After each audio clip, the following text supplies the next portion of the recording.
ಕಲಾಸನ ಪವಿತ್ರವಾಗಿರ್ತಕ್ಕಂಥ ಧರ್ಮಸ್ಥಳಕ್ಕೆ ಬಸವಣ್ಣನ ಸನ್ನಿಧಿಯಲ್ಲಿ ನಾವೆಲ್ಲ ಕೂಡಿದ್ದೇವೆ.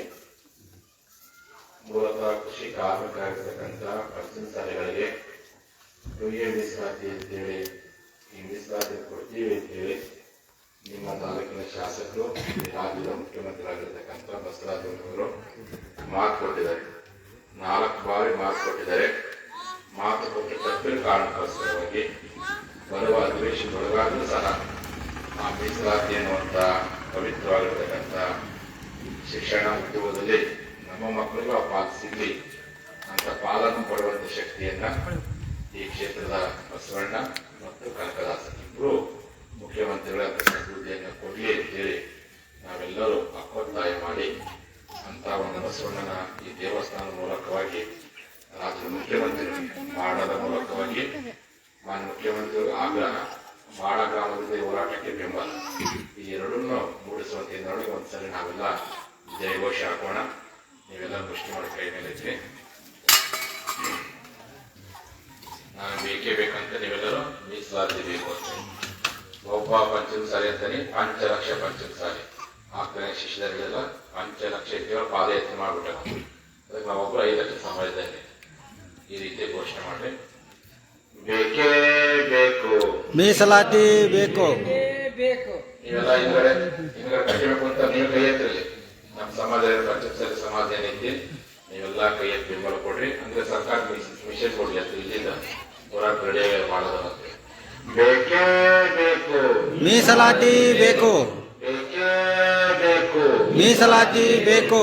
ವಾಪ ಪಂಚಮಸಾಲಿ 5 ಲಕ್ಷ ಪಂಚಮ ಶಾಲೆ 5 ಲಕ್ಷ ಪಂಚಮಸಾಲಿ ವಾಪ ಪಂಚಮಸಾಲಿ 5 ಲಕ್ಷ ಪಂಚಮ ಶಾಲೆ ಪಂಚಮಸಾಲಿ ಮೀಸಲಾತಿ ಹೋರಾಟಕ್ಕೆ ಜೈ.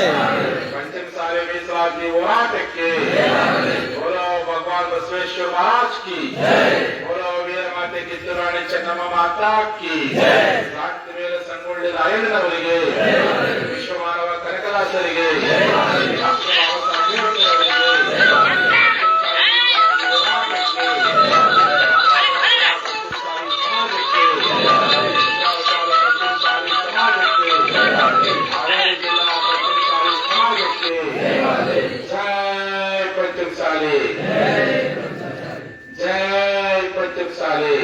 ಜೈ ಪಂಚಮ ಶಾಲೆ.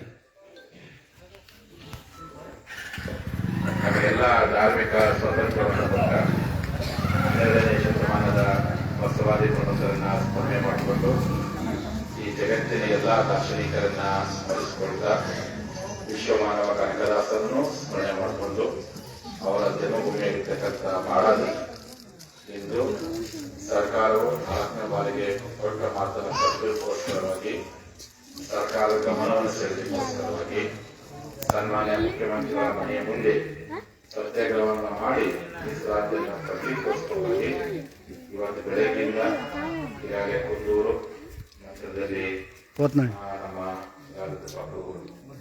ಮುಸ್ಲಿಕಟ್ಟಿ ಮುಸ್ಲಿಕಟ್ಟಿ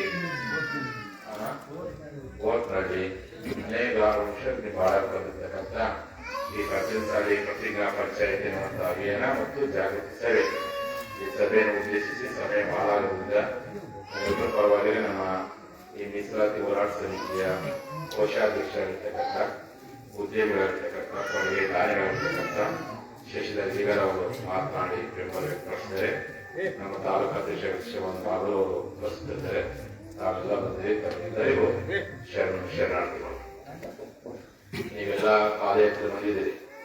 ಬಂದಿರೋ ಪಾದಯಾತ್ರೆಗೆ ಬೆಂಗಳೂರಿಗೆ ಬಂದಿರ್ತಾವಲ್ಲ, ಬೆಂಗಳೂರು 10 ಲಕ್ಷ ಕೂಡಿ ಹೋರಾಟ ಮಾಡಿದ್ವಿ. ಹಾಗಾಗಿ ಈ ನೆಪದಾಗ ನಿಮ್ಮೆಲ್ಲರನ್ನು ಭೇಟಿ ಮಾಡೋದಾಯ್ತು. ಆಮೇಲೆ ನಿಮ್ಮೆಲ್ಲರನ್ನು ಹೋರಾಟಕ್ಕೆ ಕರ್ಕೊಂಡು ಮುಖ್ಯಮಂತ್ರಿ ಮನೆ ಮುಂದೆ ಸತ್ಯಾಗ್ರಹ ಮಾಡಬೇಕು ಉದ್ದೇಶಕ್ಕೋಸ್ಕರವಾಗಿ ನಿಮ್ಮ ಊರಿಗೆ ಬಂದಿದ್ದಾವೆ. ಎಲ್ಲ ಸ್ವಾಮಿಗೆ ಕೇವಲ ನಾವು ದರ್ಶನ ಮಾಡಿಸಿ ಆಶೀರ್ವಾದ ಮಾಡೋದಕ್ಕೋಸ್ಕರ ಬಂದಿರ್ತಾರಲ್ಲ. ನಾವು ನಿಮ್ಮ ಗುರುಗಳು ಇವತ್ತು ಮೀಸಲಾತಿ ಹೋರಾಟ ಮಾಡಿ 2 ವರ್ಷ ಆಯಿತು. ನಾನು ಮಠಕ್ಕೆ ಹೋಗಿಲ್ಲ, ನಿರಂತರ ಹೋರಾಟ ಮಾಡಿದೆ. ಒಂದು ದಿನ, 1 ಗಂಟೆ, 1 ನಿಮಿಷವೂ ಸಹ ವಿಶ್ರಾಂತಿ ಪಟ್ಟಾದಲ್ಲಿ ಈ ಸಾಮಾಜಿಕ ನ್ಯಾಯ ಸಿಗಲೇಬೇಕು ಅಂತೇಳಿ ಸುದೀರ್ಘವಾಗಿರ್ತಕ್ಕಂಥ ಹೋರಾಟ. ಕಾರಣ ಅಂತಂದ್ರೆ ಲಿಂಗಾಯತರ ಒಳಗಿರ್ತಕ್ಕಂಥ ಅನೇಕ ಸಮಾಜಗಳು, ಶ್ರೀಮಂತ ಸಮಾಜಗಳು, ಕೇವಲ 2% ಇರ್ತಕ್ಕಂಥ ಸಮುದಾಯಗಳು, ನಗರಗಳಲ್ಲಿ ವಾಸ ಮಾಡುವಂತಹ ಸಮುದಾಯಗಳು, ಊರಲ್ಲಿ 4-5 ಸಮುದಾಯಗಳು ಅವರು ಮೀಸಲಾತಿ ಪಡ್ಕೊಂಡಿದ್ದಾರೆ. ಅವರಲ್ಲಿ ಹೆಂಗ್ ಮೀಸಲಾತಿ ಪಡ್ಕೊಂಡ್ರು? ಇದೇ ಪಂಚಾಯತ್ ಶಾಲೆಗಳನ್ನು ಓಟ್ ಪಡ್ಕೊಂಡು ಇದೇ ಪಂಚಾಯತ್ ಶಾಲೆಗಳಲ್ಲಿ MLA ಇದೇ ಪಂಚಾಯತ್ ಶಾಲೆಗಳ ಮಂತ್ರಿಗಳಾಗಿ ಇದೇ ಪಂಚಾಯತ್ ಶಾಲೆಗಳ ಮುಖ್ಯಮಂತ್ರಿಗಳಾಗಿ ಆ ರಾಜ್ಯದ ಚುಕ್ಕಾಣಿ ಹಿಡಿದ ಮೇಲೆ ತಮ್ಮ ಜನಾಂಗಕ್ಕೆ ತಮ್ಮ ಜನಾಂಗದ ಅತಿಯಾದ ಪ್ರೀತಿಗೋಸ್ಕರವಾಗಿ ಮೀಸಲಾತಿ ಕೊಟ್ಟರು. ಅದೇ ಸಂದರ್ಭದಲ್ಲಿ ಅನ್ನ ಕೊಡುವಂತ ಒಕ್ಕಲುತನ ಮಾಡುವಂತ ಕೃಷಿ ಕಾರ್ಮಿಕರಾಗಿರ್ತಕ್ಕಂಥ ಪಂಚಾಯತ್ ಕೊಡ್ಬೇಕಾಗಿತ್ತು. ಈ ಸಮಾಜ ಮೀಸಲಾತಿ ಕೊಡ್ಬೇಕಾಗಿತ್ತು. ಆದ್ರೆ ಇವತ್ತು ನಮ್ಮ ಸಮಾಜಕ್ಕೆ ಮೀಸಲಾತಿ ಕೊಡಲಾರ್ದಲ್ಲ ತಮ್ಮ ಸಮಾಜ ಮೀಸಲಾತಿ ಕೊಡ್ಕೊಂಡು ಇಲ್ಲೇ ಒಂದ್ ಕಡೆ ಈ ಸಮಾಜಕ್ಕೆ ಬಳದಂತ ಅನ್ಯಾಯ ಮಾಡಿದರೆ ಈ ಅನ್ಯಾಯವನ್ನು ಸರಿಪಡಿಸಬೇಕಪ್ಪ ಅಂದ್ರೆ ನಾವು ಮೀಸಲಾತಿ ಕೇಳಲೇಬೇಕು. ಶ್ರೀಮಂತ ಮಕ್ಕಳಿಗೆ ಶ್ರೀಮಂತ ಸಮಾಜಗಳಿಗೆ ಮೀಸಲಾತಿ ಕೊಟ್ಟಿದೆ, ಕಡಿಮೆ ಸಂಖ್ಯೆ ಇರ್ತಕ್ಕಂಥವ್ರಿಗೆ ಮೀಸಲಾತಿ ಕೊಟ್ಟಿದೆ. ಆದರೆ ಕರ್ನಾಟಕದಲ್ಲಿ ಇಷ್ಟು ನಾವು ಪಂಚಾಯತ್ ಶಾಲೆಗಳು ಪಾಲನೆ ಮಾಡಿದ ಮೇಲೆ ಎಷ್ಟಾಗ ನಾವೀಗ 1,30,00,000 ಪಂಚಾಯತ್ ಶಾಲೆಗಳು. ಮುಂಚೆ 80 ಲಕ್ಷ ಅಂತಿದ್ವಿ, ಈಗ ನಮ್ಮ ಸಮಾಜ ಎಷ್ಟಾಗೈತಿ? 1,30,00,000. ಇಷ್ಟು ದೊಡ್ಡ ಸಮಾಜಯುಕ್ತ ಪಂಚಾಯತ್ ಶಾಲೆಗಳಿಗೆ ಮೂಲಕ ಒಕ್ಕೂಟ ಮಾಡುವಂತ ನಮ್ಮ ಜನ ಕೃಷಿ ಕಾರ್ಮಿಕರು ಕೂಲಿ ಕಾರ್ಯಗಳಿರ್ತಕ್ಕಂಥ ದುಡಿಯುವ ವರ್ಗ ಇರ್ತಕ್ಕಂಥ ಪಂಚಾಯತ್ ಶಾಲೆಗಳಿಗೆ ಇವತ್ತಿನ ಸಹ ಒಂದು 2 ಕಾಲಕ್ಕೆ ಸಹ ಯಾವುದೇ ಸರ್ಕಾರ ಸೌಲಭ್ಯಗಳು ನನಗೆ ಸಿಕ್ಕಿಲ್ಲಪ್ಪ ಅಂತಂದ್ರೆ ನೋಡಿದ್ರೆ ವ್ಯಥೆ ಅನ್ಸುತ್ತೆ, ನೋವು ಅನ್ಸುತ್ತೆ, ಕಣ್ಣೀರು ಬರಲ್ಲ, ರಕ್ತ ಬರಲಿಕ್ಕೆ ಸಾಧ್ಯವಿರುತ್ತೆ. ದೊಡ್ಡ ಸಮಾಜ ನಾವೇನ್ ತಪ್ಪು ಮಾಡಿದೀವಿ ಆಗಲ್ಲ ಸರ್ಕಾರಗಳಿಗೆ. ನಿಮ್ ಸರ್ಕಾರ ನಡೆಸಲಿಕ್ಕೆ ಟ್ಯಾಕ್ಸ್ ಕೊಟ್ಟವರು ಪಂಚಾಯತ್ 75 ವರ್ಷ ಕಾಲ ಈ ಭಾರತವನ್ನು ಈ ರಾಜ್ಯವಾಗಿರ್ತಕ್ಕಂಥ ಎಲ್ಲಾ ಸರ್ಕಾರಗಳು ಬರ್ಲಿಕ್ಕೆ ಟ್ಯಾಕ್ಸ್ ಕೊಟ್ಟವರು ಪಂಚಾಯತ್ ಶಾಲೆಗಳು, ಓಟ್ ಕೊಟ್ಟವರು ಪಂಚಾಯತ್ ಶಾಲೆಗಳು. ಓಟ್ ಬೇಕಾದ್ರೆ ಮಾತ್ರ ಅವ್ರು ಲಿಂಗಾಯತ ತಿಳ್ತೀರಿ. ಓಟ್ ಬಂದ ಮೇಲೆ ಗೆದ್ದ ಮೇಲೆ ನಿಮ್ಮ ಸಮಾಜಗಳಿಗೆ ಬಳಕೆ ಮಾಡ್ಕೊಂಡು ಬೆಳೆಸಿದ್ರಿ. ನಮ್ಮ ಸಮಾಜಕ್ಕೆ ಮಾಡ್ಬೇಕಾಗಿತ್ತು ನೀವು. ನಾವು ನಿಮ್ಗೆ ಓಟ್ ಕೊಟ್ಟಿದ್ವಿ, ನಾವು ನಿಮ್ಗೆ ಟ್ಯಾಕ್ಸ್ ಕಟ್ಟಿದ್ವಿ. ನಾವೇನು ಬೇರೆ? ನಾವು ಈ ಭೂಮಿ ತಾಯಿ ಮಕ್ಕಳು. ನಾವು ಅನ್ನ ಕೊಟ್ಟ ಮೇಲೆ ನೀವೆಲ್ಲ ಸುಖ ಮಾಡಲಿಕ್ಕೆ ಸಾಧ್ಯವಿದೆ. ಇಂಥ ದೊಡ್ಡ ಸಮಾಜಕ್ಕೆ ಇವತ್ತಿನಲ್ಲಿ ಸಹ ಯಾವುದೂ ಸೌಲಭ್ಯ ಇರುವುದನ್ನು ಮನೆಗೊಂಡು ಕೊನೆ ಪಕ್ಷ ಉಳಿದ ಈ 32 ಲಿಂಗಾಯತ ಒಳಪಂಗಡಗಳಿಗೆ ಈಗಾಗಲೇ ಸರ್ಕಾರ ಮೀಸಲಾತಿ ಕೊಟ್ಟಿದ್ದಾರೆ. ಮತ್ತೆ ರಾಜ್ಯದ ಮುಖ್ಯಮಂತ್ರಿ ಆಗಿರ್ತಕ್ಕಂಥವ್ರು ತಾವು ಮುಖ್ಯಮಂತ್ರಿ ಆದಂತ ಸಂದರ್ಭದಲ್ಲಿ ತಮ್ಮ ಸಮಾಜಕ್ಕೆ ಮೀಸಲಾತಿ ಕೊಟ್ಟು ಅಧಿಕಾರ ಕೆಳಗಿದ್ದಾರೆ. ಮತ್ತೆ ಅವರಿಗೆಲ್ಲ ಕೊಟ್ಟ ಮೇಲೆ ನಮಗೆ ಯಾಕೆ ಕೊಡೋದಿಲ್ಲ?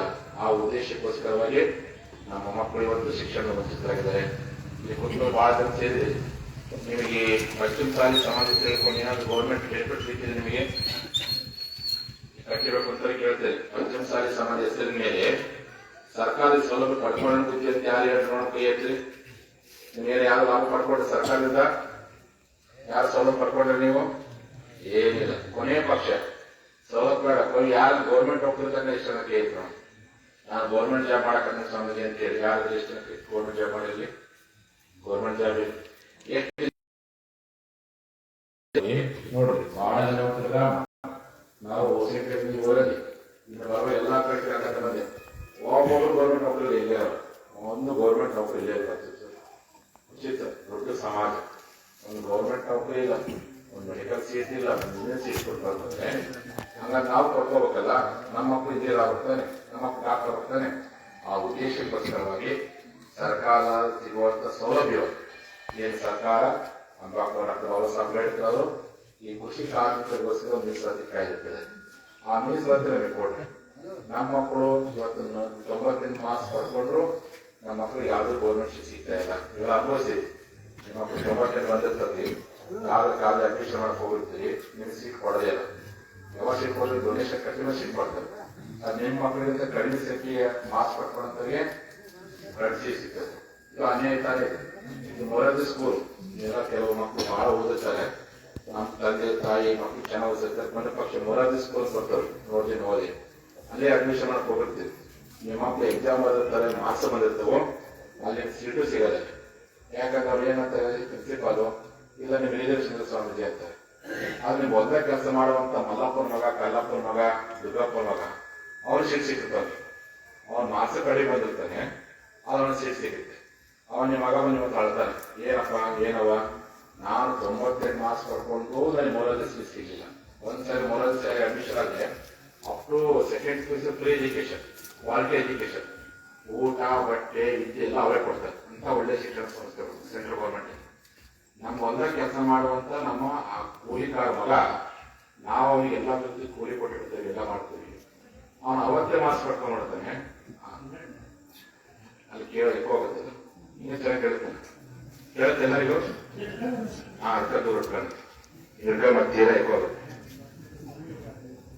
ಇಪ್ಪತ್ತಿದ್ದಾರೆ. ಆ ಉದ್ದೇಶಕ್ಕೋಸ್ಕರವಾಗಿ ನಮ್ಮ ಮಗ 98 ಮಾರ್ಕ್ಸ್ ಪಡ್ಕೊಂಡ್ರು ಅವನಿಗೆ ಗೌರ್ಮೆಂಟ್ ಸೀಟ್ ಇಲ್ಲ, ಎಕ್ಸಾಮ್ ಪಾಸ್ ಮಾಡಿದ್ರೆ ನೌಕರಿ ಇಲ್ಲ. ಆದ್ರೆ ಇನ್ನೇ ಕೆಲವು ಸಮುದಾಯಗಳ ಮಕ್ಕಳಿಗೆ ಅವ್ರು ಕಡಿಮೆ ಅಂಕ ಪಡ್ಕೊಂಡು ನೌಕರಿ ಸೀಟ್ ಐತಿ, ಎಕ್ಸಾಮ್ ಪಾಸ್ ಮಾಡ್ಕೊಂಡು ನೌಕರಿ ಪಡ್ಕೊಳ್ತಾರೆ, ಸೀಟ್ ಪಡ್ಕೊಳ್ತಾರೆ. ಈ ಅಸಮಾನತೆ ಅನ್ಯಾಯ ಹೋಗ್ಬೇಕರ ಕಾರಣಕ್ಕೋಸ್ಕರವಾಗಿ ಇವತ್ತು ಪಂಚಮ ಶಾಲೆಗಳಿಗೂ ಮೀಸಲಾತಿ ಕೊಡ್ರಿ ಅಂತ ಹೋರಾಟ ಮಾಡಬೇಕು. ನ್ಯಾಯಯುತವಾಗಿರ್ತಕ್ಕಂಥ ಹೋರಾಟ. ಅದಕ್ಕೋಸ್ಕರವಾಗಿ ಸನ್ಮಾನ್ಯ ಮುಖ್ಯಮಂತ್ರಿ ಯಡಿಯೂರಪ್ಪ ಇದ್ದಂತ ಸಂದರ್ಭ ಅವ್ರು ಲಿಂಗಾಯತ ಭ್ರಷ್ಟಾಭಿತ ನಾಯಕರು ಕೊಟ್ರೆ ಅವರೇ ಕೊಡೋದು ಮೀಸಲಾತಿ ಯಾರು ಕೊಡಿ ಸಾಧ್ಯ. ಅವ್ರಿಗೆ ಏನಂತ ಕರ್ತಿದ್ರು, ಮಾತಿಗೆ ತಪ್ಪದ ಮಗ ಅಂತ ಕರ್ತಿದ್ರು. ಅವ್ರಿಗೆ ಏನಂತ ಕರ್ತಿರ್ತಾನೆ, ಮಾತಿಗೆ ತಪ್ಪದ ಮಗ, ಚಲದಂಕ ಮಲ್ಲ, ರಾಜಾವಳಿ ಕೊಟ್ಟರೆ ಅವರೇ ಕೊಡ್ಬೇಕು. ಯಾಕಂದ್ರೆ ನಮ್ಮ ಸಮಾಜವರಿಗೆ 80% ಬೆಂಬಲ ಕೊಟ್ಟಿದ್ರು. ಆ ಕಾರಣಕ್ಕೆ ಅವ್ರು ಪಾದಯಾತ್ರೆ ಮಾಡಿದ್ರು ಯಡಿಯೂರಪ್ಪನವ್ರ ಮೇಲೆ ಅಭಿಮಾನಕ್ಕೋಸ್ಕರ. ಆದ್ರೆ ಅವ್ರು ಕೊಡ್ಬೇಕಾಯ್ತು, ಕೊಡ್ಲಿಲ್ಲ. 10 ಲಕ್ಷ ಇಡೀ ಕರ್ನಾಟಕದ ಇತಿಹಾಸದಲ್ಲಿ ಅರಮನೆ ಮೇಳದಲ್ಲಿ ಅಷ್ಟಶಕ್ತಿ ರಕ್ಷಾ ಸಂಖ್ಯೆಯಲ್ಲಿ ಯಾವ ಸಮಾಜ ಇವತ್ತು ಶಕ್ತಿ ಪರಿಚಯ ಮಾಡಿಲ್ಲ. ಹೋರಾಟದ ಮೂಲಕ 10 ಲಕ್ಷಕ್ಕೆ ಹೆಚ್ಚು ಜನ ಕೊಡಿಸಿರ್ತಕ್ಕಂಥ ಮೊದಲ ಸಮಾಜ ಅದು ಪಂಚಮಸಾಲಿ ಸಮಾಜ. ಬೆಂಗಳೂರಲ್ಲಿ ವಿಮೆ ಕೊಟ್ಟು ಹೇಳಬೇಕು, ಅಷ್ಟು ಜನ ಇದು ಕೂಡಿದ ಜನ ಹಸಿವು, ಮೀಸಲಾತಿ ಹಸಿವು, ಮನೆ ಆಗಿರ್ತಕ್ಕಂಥ ನೋವು, ವಿದ್ಯಾರ್ಥಿಗಳು ಅನುಭವಿಸುವಂತ ಆ ಅನಾಥ ಪ್ರಜ್ಞೆ, ಅವ್ರು ನಿತ್ಯ ಅನುಭವಿಸುವಂತಹ ಗೌರವ ಏನಿದೆಯಲ್ಲ. ನಾನು ಒಂದೊಂದೇ ಮಾರ್ಕ್ಸ್ ಪಡ್ಕೊ, ಒಂದೊಂದೇ ಮಾರ್ಕ್ಸ್ ಅಲ್ಲಿ ಇವತ್ತು ಮೆಡಿಕಲ್ ಕರ್ನಾಟಕ, ಒಂದೊಂದೇ ಮಾರ್ಕ್ಸ್ ಅಲ್ಲಿ ತಹಸೀಲ್ದಾರ್ ಕಳ್ಕೊತಿದ್ದಾರೆ, ಒಂದೊಂದೇ ಮಾರ್ಕ್ಸ್ ಅಲ್ಲಿ ಇವತ್ತು ಇಂಜಿನಿಯರ್ ಡಾಕ್ಟರ್ ಕಳ್ಕೊತಾರೆ, ಒಂದೊಂದೇ ಮಾರ್ಕ್ಸ್ ಇವತ್ತು IAS ಆಗಿ ಕಳ್ಕೊತಿದ್ದಾರೆ, ಒಂದೊಂದೇ ಮಾರ್ಕ್ಸ್ ಅಲ್ಲಿ ಇವತ್ತು DC SP ಆಗಿ ಕಳ್ಕೊಳ್ತಾರೆ ನಮ್ಮ ಮಕ್ಕಳು. ಈ ನೋವು ಪ್ರತಿಯೊಬ್ಬ ನಮ್ಮ ಸಮಾಜ ಮನೆಯಲ್ಲಿ ಐತಿ. ಆ ನೋವಿಗೋಸ್ಕರವಾಗಿ ಸ್ವಯಂ ಸ್ಫೂರ್ತಿ ಯಾವ ರಾಜಕಾರಣಿಗಳ ಮೇಲೆ ಡಿಪೆಂಡ್ ಆಗಲಾರ್ದೇ 10 ಲಕ್ಷ ಮಂದಿ ಇವತ್ತು ಬೆಂಗಳೂರು ಅರಮನೆ ಮೇಲೆ ಹೊಸ ಇತಿಹಾಸ ಅವತ್ತೇ ಒಂದು ಗೊತ್ತಾಯ್ತು. ಪಂಚಮಸಾಲಿ ಶಕ್ತಿ ಅಂತ ಇಡೀ ಜಗತ್ತಿಗೆ ಗೊತ್ತಾಯ್ತು ಅಂತ. ಅಲ್ಲಿವರೆಗೂ ನಮ್ಮ ಜನ ಪಂಚಮಸಾಲಿ ಹೇಳ್ಕೊಳ್ಳಿ ಇಂಡಿಯೇಟ್ ಆಗ್ತಿದ್ರು. ಎಲ್ಲಿ ಹೇಳ್ಕೊಂಡ್ರೆ ಓಟ್ ಎತ್ಕೊಳ್ಳಿ, ಮತ್ತು ಎಲ್ಲಿ ಹೇಳ್ಕೊಂಡ್ರೆ ಓಟ್ ಎತ್ ಕಟ್ ಮಾಡ್ತಾರೆ, ಎಲ್ಲಿ ಹೇಳ್ಕೊಂಡ್ರೆ ಕಾಂಟ್ರಾಕ್ಟ್ ಕೆಲಸ ಕೊಡಲ್ಲ ಅಂತ ಹೇಳಿ ಬಯಲಿರುತ್ತೆ ನಮ್ಮ ಸಮಾಜ. ಯಾವಾಗ ಬೆಂಗಳೂರು 10 ಲಕ್ಷ ಕೂಡುವ ಪ್ರಶ್ನೆ ಬಲಪರಿಚಯ ಮಾಡಿ ಇಡೀ ಜಗತ್ತಿಗೆ ಸಮಾಜ ಪರಿಚಯ ಆಯಿತು. ಸನ್ಮಾನ್ಯ ಪ್ರಧಾನಮಂತ್ರಿಗಳಿಗೂ ನಮ್ಮ ಸಮಾಜ ಶಕ್ತಿ ಅಂತ ಗೊತ್ತಾಯ್ತು. ಅಲ್ಲಿವರೆಗೂ ಏನಾಗಿತ್ತಂದ್ರೆ ಹೇಳ್ಕೊಂಡಿರ್ತಕ್ಕಂಥ ಬೆಂಗಳೂರು ಹೋಗ್ಬಿಟ್ಟು ಮನೆ ಮಾಡ್ಕೊಂಡು ನಾನೆಲ್ಲ ತೋಟ ಏನ್ ಮಾಡ್ತಿದ್ರು,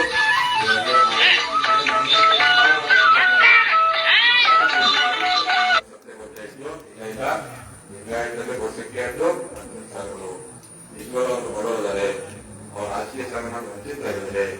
ಅವ್ರು ಕೇಳೋ ಸರಿ ಶಕ್ತಿಕೊಂಡು ಸನ್ಮಾನ್ಯ ಪ್ರಧಾನಮಂತ್ರಿ ಕೇಂದ್ರ ಸರ್ಕಾರ ತಮ್ಮ ಇದ್ದಂತ ಅಧಿಕಾರವನ್ನು ರಾಜ್ಯ ಸರ್ಕಾರ ಹಸ್ತಾಂತರ ಮಾಡ್ತಾರೆ. ನೀವೇ ಮೀಸಲಾತಿಯನ್ನ ಮುಖ್ಯಮಂತ್ರಿ ನೀವೇ ಕೊಡ್ಬೋದು ಅಂತೇಳಿ ಅವ್ರು ಯಡಿಯೂರಪ್ಪ ಕೊಟ್ಬಿಟ್ಟು ಹೋಗಬೇಕಿತ್ತು.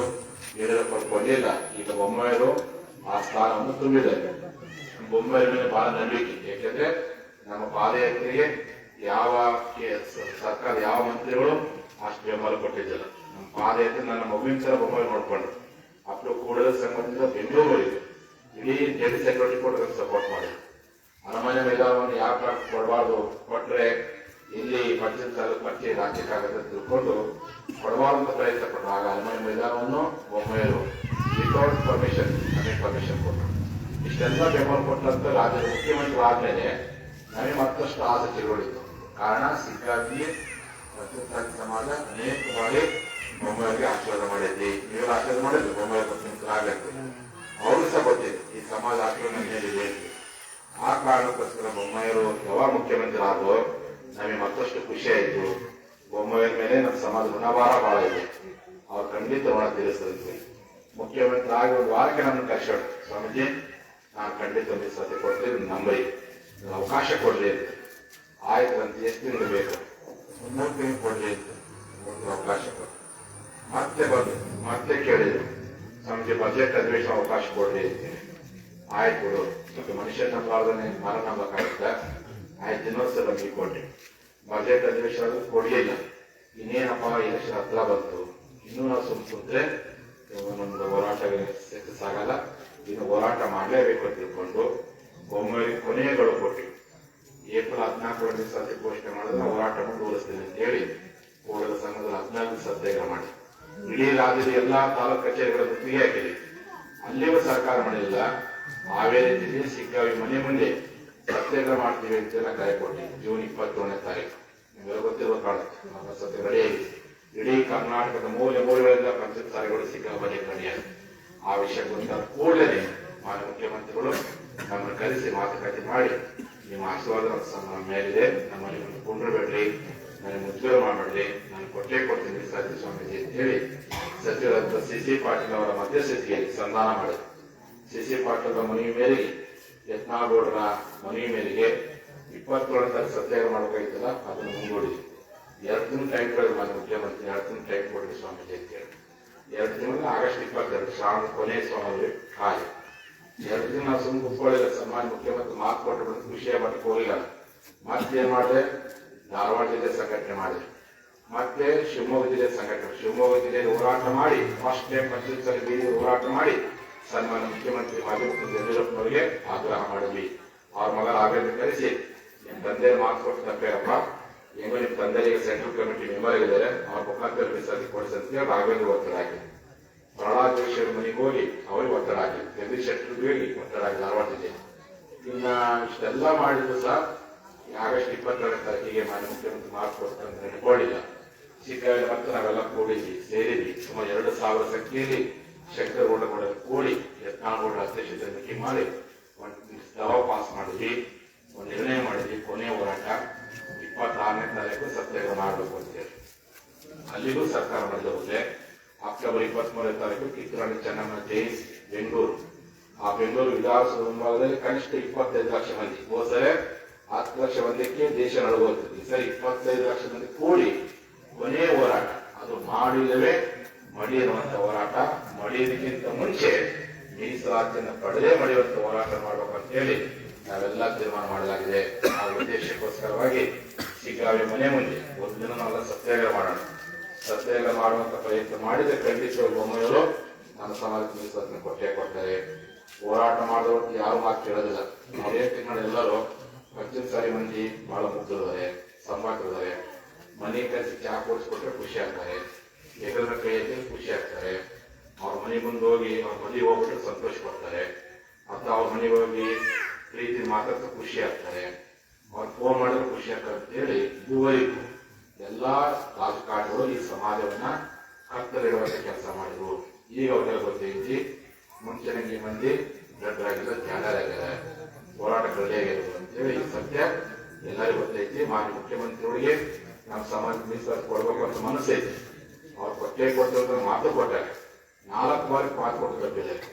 ಯಾಕೆ ಅವ್ರು ಯಾರು ಒತ್ತಡ ಹಾಕೋದು ಗೊತ್ತಿಲ್ಲ, ಯಾರು ಅವ್ರ ಕಾಲಿಡಕಂತ ಗೊತ್ತಿಲ್ಲ. ಆ ಸತ್ಯವನ್ನು ಮುಖ್ಯಮಂತ್ರಿ ಬಾಯಿ ಬಿಟ್ಬಿಡ್ಲಿ ಅಂತ ನೋಡ್ಕೊಂಡ್ಬಾರ್ದು, ಅವ್ರ ಕೈ ನಾವಲ್ಲ, ಯಾರಿಗೆ ತೊಂದರೆ ಕೊಡಕಂತ. ಹಾಗಾಗಿ ನಮ್ಮ ಮುಖ್ಯಮಂತ್ರಿ ಹೇಳೋ ಮಾತಂದ್ರೆ, ನೀವು ಯಾರು ಎದುರುವಂತ ಅವಶ್ಯಕತೆ ಇಲ್ಲ. ನಿಮಗೆ ವೋಟ್ ಕೊಟ್ಟಂತವರು ಈ ಸಿಗೋ ತಾಲೂಕಲ್ಲಿ ಅನೇಕ ಸಮಾಜ ಆಶೀರ್ವಾದ ಮಾಡಿದ್ವಿ. ನಮ್ಮ ಸಮಾಜ 70% ಆಶೀರ್ವಾದ ಮಾಡಿದ್ವಿ. ಈ ಸಮಾಜ ಋಣವ ನಿಮ್ಮ ಮೇಲಿದೆ. ನಾನು ನಿಮ್ಗೆ ಏನೇ ಕೇಳಕ್ ಹೋಗಲ್ಲ, ನನ್ನ ಮಟ್ಟಕ್ಕೆ ಅನುದಾನವನ್ನು ಕೇಳಕ್ ಹೋಗಲ್ಲ, ನಿಮ್ಗೆ ಯಾರಿಗೆ ಮಂತ್ರಿ ಸ್ಥಾನ ಕೇಳಕ್ ಹೋಗಲ್ಲ, ಮುಖ್ಯಮಂತ್ರಿ ಸ್ಥಾನವನ್ನು ಕೇಳಕ್ ಹೋಗಲ್ಲ. ನಮಗೇನಪ್ಪ ಅಂದ್ರೆ ನಮ್ಮ ಮಕ್ಕಳು ಉದ್ಧಾರ ಆಗುವಂತ ಮೀಸಲಾತಿ ಕೊಟ್ಟು ಪುಣ್ಯ ಕಟ್ಕೊಟ್ರಿ. ಅದು ಕೊಟ್ಕೊಟ್ರೆ ನಿಮ್ಮ ಫೋಟೋವನ್ನ ಎಲ್ಲಾ ಪಂಚಾಯತ್ ಸರಿ ಮನೆಯಲ್ಲಿ ನೀವು ಫೋಟೋ ಹಾಕೊಡ್ತೀವಿ, ನಮ್ಮ ಮಠದಲ್ಲಿ ಫೋಟೋ ಹಾಕೊಡ್ತೀವಿ. ಕೊಟ್ಟ ದಿನ ನಿಮಗೆ ಡೈಮಂಡ್ ಕಲ್ಸಕ್ಕೆ ಸನ್ಮಾನ ಮಾಡ್ತೀವಿ, ತುಲಾಭಾರ ಮಾಡ್ತೀವಿ ಅಂತ ಮಾತು ಕೊಟ್ಟಿರ್ತೀವಿ. ಹಾಗಾಗಿ ನಮ್ಮ ಮುಖ್ಯಮಂತ್ರಿಗಳು ಯಾರು ತುಲಾಜಿ ಹೊಡ್ಕೊಳ್ಳೋದೇನೆ ನೀವೇನ್ ಮಾತು ಕೊಟ್ಟಿರಿ, ಕೊಟ್ಟ ಮಾತು ಮೀಸಲಾತಿ ಕೊಟ್ಟು ಪುಣ್ಯ ಕಟ್ಕೊಟ್ರಿ. ಇಲ್ಲೇ ಹೋದ್ರೆ ಈ ತಿಂಗಳು ನಾಳೆ 19ನೇ ತಾರೀಕು ಅವರ ಮನೆ ಮುಂದೆ ಸತ್ಯಾಗ್ರಹ ಮಾಡ್ಕೊಂಡು ತೀರ್ಮಾನ ಮಾಡಿದ್ರು. ನೀವೆಲ್ಲ ಎದ್ದಿರ್ತೀರಿ, ಮಾಡಕ್ಕಂತ ಎಲ್ಲ ಪಂಚಾಯತ್ ಸರಿಗಳು ಬಹುಸಂಖ್ಯೆ ಇದೆ. ಗಂಡ, ಹೆಂಡತಿ, ಮಕ್ಕಳು, ಯುವಕರು ಎಲ್ಲರೂ ಬರ್ಬೇಕು. ವಿದ್ಯಾರ್ಥಿಗಳ ಹೋರಾಟ, ಎಲ್ಲಾ ವಿದ್ಯಾರ್ಥಿಗಳು ಎಲ್ಲರೂ ಬರ್ಬೇಕು. ನಾವು ಶಕ್ತಿ ಪರಿಶ್ರಮ ಸಿಬ್ಬಿ ಮಾಡಿದ್ದೆ ಆದ್ರೆ 24 ಗಂಟೆನಾಗಿ ಮೀಸಲಾತಿಯನ್ನು ಘೋಷಣೆ ಮಾಡೇ ಮಾಡ್ತಾರೆ ಮುಖ್ಯಮಂತ್ರಿಗಳು. ಸಮಾಜ ಚೆಕ್ ಮಾಡಿದ್ವಿ, ಎಲ್ಲೋ 1000 ಜನ ಸೇರಕತ್ತಾರೆ. ಇಂಥ ಅವಕಾಶ ಒಮ್ಮೆ ಹೆಂಗೋ ಅವ್ರು ಬಿಟ್ಟರೆ ಮತ್ತೆ ಯಾರು ಕೊಡ್ಲಿಕ್ಕೆ ಸಾಧ್ಯನೇ ಇಲ್ಲ. ನಾಳೆ ನಮ್ಮ ಜನಾಂಗದಲ್ಲಿ ಸಿಎಂ ಅವರು ಕೊಡ್ಲಿಕ್ಕೆ ಸಾಧ್ಯ ಇಲ್ಲ. ಕೊಟ್ಟರೆ ಬೊಮ್ಮೆನೇ ಕೊಡಬೇಕು. ಅವ್ರು ಕೊಟ್ಟೆ ಒಂದು ಮಾತು ಕೊಟ್ಟು ತಪ್ಪಿದ್ದಾರೆ. ಆಗ ನಾವೆಲ್ಲರೂ ಕೂಡಿ ಒತ್ತಡ ಹಾಕೋಣ. ಮಗು ಹೊತ್ತನ್ನೇ ತಾಯಿ ಇದೆಲ್ಲ ಕೊಡಿಸ್ತಾರೆ, ಅವಳೇ ಅವ್ರ ತಾಯಿ ಇದೆಲ್ಲ ಕೊಡಿಸೋದೇ ಇಲ್ಲ. ಹಾಗಾಗಿ ಪಂಚಾಯತ್ ಸಾರಿಗಳು ಹೋರಾಟ ಮಾಡಿದ್ರೆ ನಮ್ಮ ಮುಖ್ಯಮಂತ್ರಿ ಮೀಸಲು ಕೊಟ್ಟೆ ಕೊಡ್ತಾರೆ. ನಾವೇನಾದ್ರು ಹಂಚ್ಕೊಂಡು ಹೊಳ್ಕೊಂಡು ಎಲ್ಲಿ ನಾವು ಕುಂತ್ರೆ ನಾನು ಎಲ್ಲಿ ಮೊಬೈಲ್ ಸೆಕ್ರೆಟ್ ಮಾಡ್ತಾರೋ, ಎಲ್ಲಿ ನಮಗೆ ಕಾಂಟ್ಯಾಕ್ಟ್ ತಪ್ಪಿಸ್ತಾರೋ, ಎಲ್ಲಿ ನಮಗೆ ಬೇಜಾರು ಅವ್ರು ಯಾವ ಕಾಂಟ್ಯಾಕ್ಟ್ ಬೇಜಾರಾಗಲ್ಲ. ನಿಮ್ಮ ಒಬ್ಬಕ್ಕೆ ನೋಡೋ ಪ್ರಯತ್ನ ಆಗುತ್ತೆ. ಒಂದ್ಸರಿ ಶಕ್ತಿ ಪರಿಶ್ರಮವಾಗಿ ಅವ್ರ ಮನೆ ಒಂದು ಸತ್ಯ ಕೊಡ್ತಪ್ಪ ಅಂದ್ರೆ ಸೆಂಟ್ರಲ್ ಗೌರ್ಮೆಂಟ್ ಸಂದೇಶ ಬರುತ್ತೆ. ಸೆಂಟ್ರಲ್ ಗೌರ್ಮೆಂಟ್ ಒಬ್ಬರು ಕೇಳ್ತಾರೆ, ಹೌದ್ರಿ ನನಗೆ ಅವರೇ ಆಶೀರ್ವಾದ ಮಾಡಿದ್ರು ಹಂಗ ಕೊಟ್ಬಿಟ್ಟು ಅಂತ ಅವರೇ ಹೇಳ್ತಾರೆ, ಇವರು ಘೋಷಣೆ ಮಾಡೇ ಮಾಡ್ತಾರೆ. ಈ ಉದ್ದೇಶಕ್ಕೋಸ್ಕರವಾಗಿ ನಾವೆಲ್ಲರೂ ಕೂಡಿ ಮುಖ್ಯಮಂತ್ರಿ ಮನೆ ಮುಂದೆ ಒಂದು ಸತ್ಯಾಗ್ರಹ ಮಾಡೋಣ.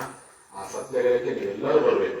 ನಿಮ್ಮೆಲ್ಲ ಕರ್ಕೊಂಡು ಹೋಗೋದಕ್ಕೆ ಒಂದು ದೊಡ್ಡ ಸಮಾಜ, ಈ ಸಮಾಜವನ್ನು ಉತ್ತೇಜಿಸೋ ಪ್ರಯತ್ನ ಮಾಡ್ಲಿಕ್ಕೆ ಒಂದು ಸುವರ್ಣ ಅವಕಾಶ.